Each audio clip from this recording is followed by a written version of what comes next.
Bonjour à tous, ici Jonathan Beaupied. Aujourd'hui, dans votre capsule, nous allons passer sur le mode manuel de notre appareil. Je vais encore regarder avec vous un petit peu les vitesses. Nous allons regarder les focales, les ISO et je vais aussi parler du pose-mètre intégré.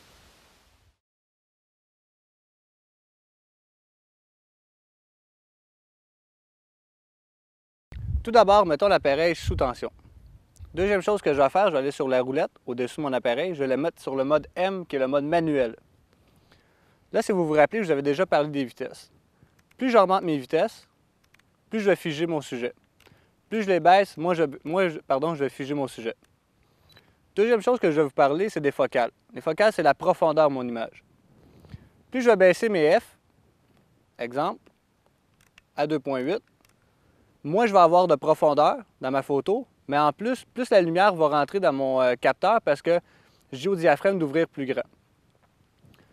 L'autre chose, si je fais le contraire et que j'augmente mes F, là, je vais avoir plus de profondeur dans ma photo. Par contre, j'ai moins de lumière qui va entrer parce que mon diaphragme va ouvrir moins grand. L'autre chose que je vais vous parler, c'est des ISO. Les ISO, c'est la sensibilité de mon capteur. Je vous explique. À 100 ISO, j'ai un puits de lumière qui rentre. À 400 ISO, il en rentre encore beaucoup plus, puis on peut encore monter 800 ISO, 1000 ISO, 1600 ISO.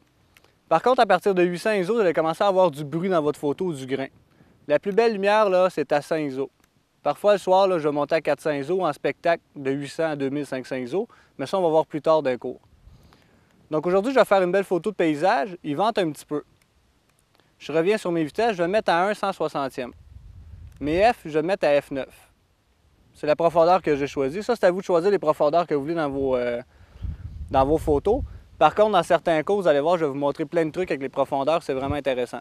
Les eaux, je vais les laisser à 100 parce qu'il fait très soleil.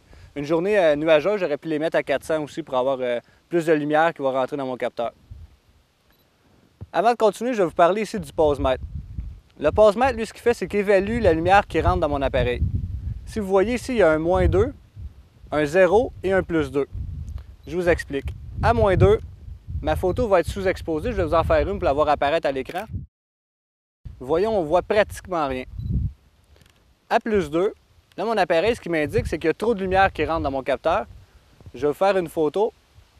Là, vous voyez, je suis surexposé. C'est la blast qu'on appelle.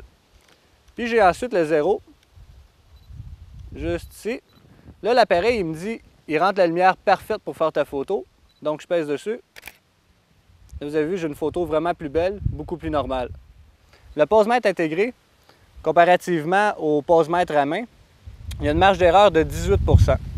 En photo, ce qui est important de retenir, c'est plus facile avec un logiciel de retouche, quand ma photo est sous-exposée, de l'éclaircir un petit peu. Par contre, si ma photo est surexposée, comme vous avez vu tantôt, je ne peux pas ramener la photo à une photo normale. Ce que je vous conseille, étant donné que dans le pose-mètre intégré, il y a un 18% de marge d'erreur, c'est de vous tenir une barre en dessous du 0. Vous voyez ici, là, je vais faire ma photo. Là, j'ai une photo encore parfaite. Puis si je voudrais à l'ordinateur, je pourrais même l'éclaircir un petit peu parce que c'est plus facile de ramener quand c'est sous-exposé. L'autre chose que je vais vous parler, en jouant ici dans votre menu, là, ça dépend des appareils, ils ne sont pas tous faits pareil. J'ai ce que vous voyez ici écrit mesure spot et j'ai mesure évaluative. Je vous explique à quoi ça sert. Mesure évaluative, lui, l'appareil, il va évaluer la lumière qui rentre au milieu et alentour de la photo. 60% au milieu de la photo, 40% autour.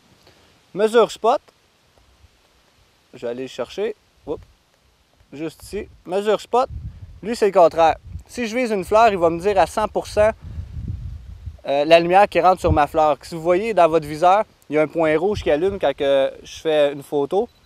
Lui, il fait de mise au point. Mais il va calculer à 100% la lumière qui rentre directement. À titre d'exemple, il y a une fleur ici.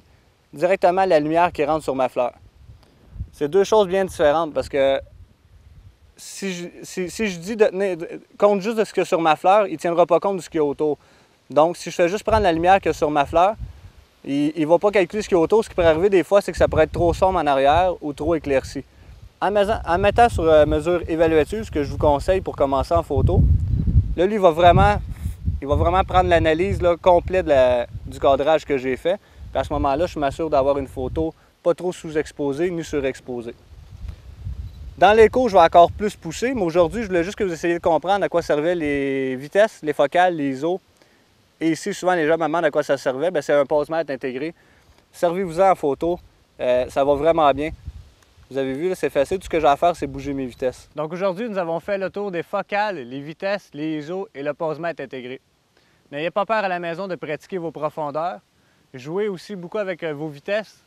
Servez-vous beaucoup du pose-mètre intégré. Comme je vous ai montré, c'est extrêmement utile. À ne pas oublier que les capsules servent surtout à apprendre la base, mais que dans nos cours, nous allons encore plus approfondir au niveau des profondeurs. Je vais aussi donner beaucoup de trucs avec le pose-mètre, beaucoup de jeux de lumière. Soyez parmi nous pendant nos cours, ça vaut vraiment la peine pour pouvoir améliorer vos photos. C'était Jonathan Beaupier pour coursphotoll.com.